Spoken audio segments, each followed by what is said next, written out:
Welcome back to the third part of multi-camera setup. We're looking at the advanced functions now of the camera sequencer.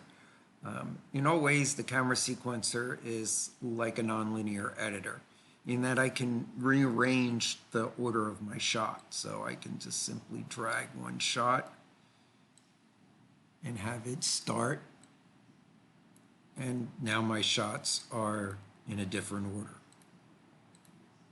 And I do that one first and then that one, which doesn't really make any sense, but you can see that I can switch these around in any order that I want. So that's useful.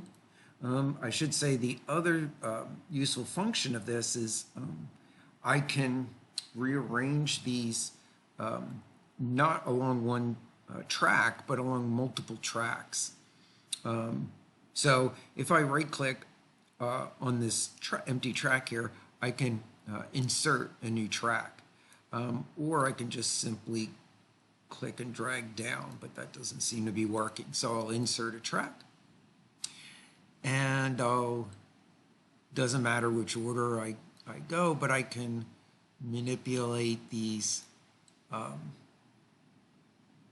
we go. So here I have two tracks, but if I move this one over, when I do this, my cut comes earlier. This cut comes earlier. So I can also gap, but that's going to look weird, right? There's going to be nothing here. We'll talk about this additional function more a little bit later. But first I want to get to these four numbers that you see on the corners of each of these. It's become obvious now that the bottom numbers are represented by the timeline. So this says that this shot starts on the timeline, master timeline of 106 and ends on 174. And if I butt it up against my other one, and it starts on frame 82 and it goes to the 150 that my animation is. So the bottom numbers represent the time in the timeline. The top numbers represent the amount of frames of each clip, the number of frames of each clip. So the first clip, this first shot goes from frame 1 to 81. The second shot goes from frame 82 to 150.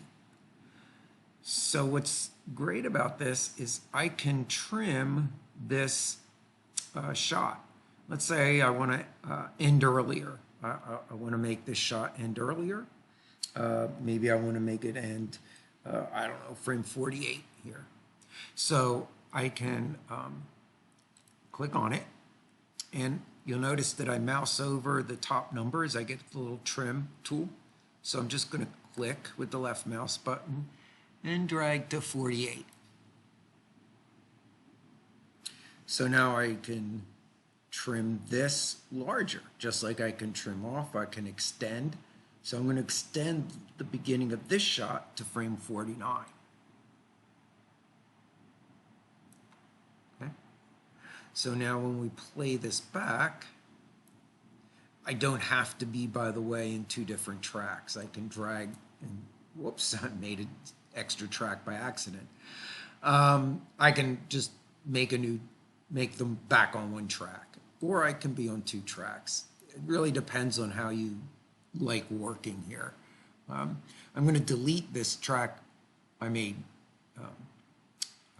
by mistake by right-clicking on it and removing it. So there we go. So now when we play this back, this shot changes. It's a little weird because it's a moving shot when it changes, but you can see that it ended on the shot at frame 48. Let's bring this back to frame 81. Whoops, frame 81. And we'll make this frame 82.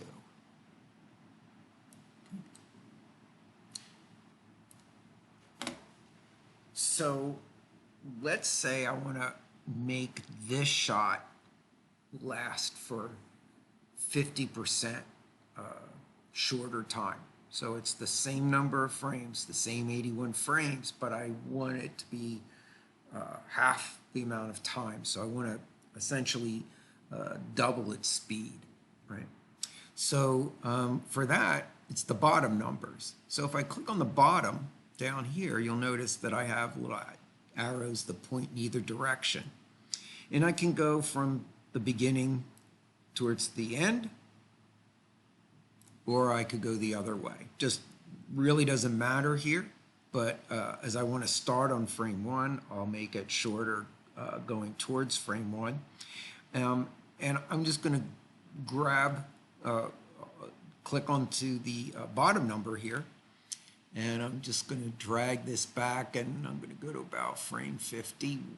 Looks like it only wants to do 51 or 49. So there we go. So it goes to frame 41. And then, of course, if I want to make this shot start on frame 41, right, because now I have a gap, which looks odd, I can either extend the time or I can actually extend the clip. So I'm going to click on the top number to extend the clip to begin on frame 42. So now when I look at it,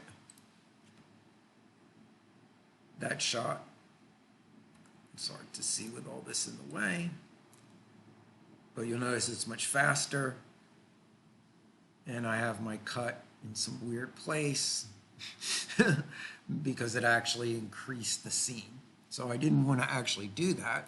Let's go back and make this 81 again. By the way, I can double click into that number and just type in a value.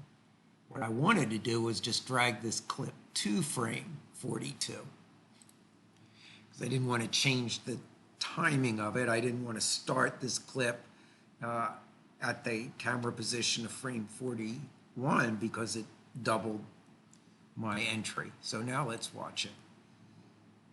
Right, that looks better. Right, it looks like it just made the beginning clip much faster. Right. So those are really the major functions of the editor here. Again, if I just want to expand it, I could just double click onto the middle here, type in 100, enter, and now my clip is at 100% again. And I have the sequence back the way it was.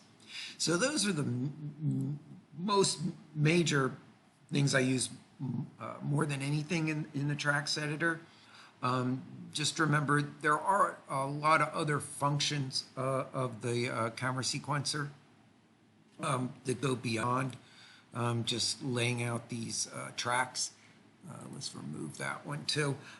For example, if you have a soundtrack of music and you want to sync your camera shots to music, you can bring the audio in to that, and you can sync up your camera shots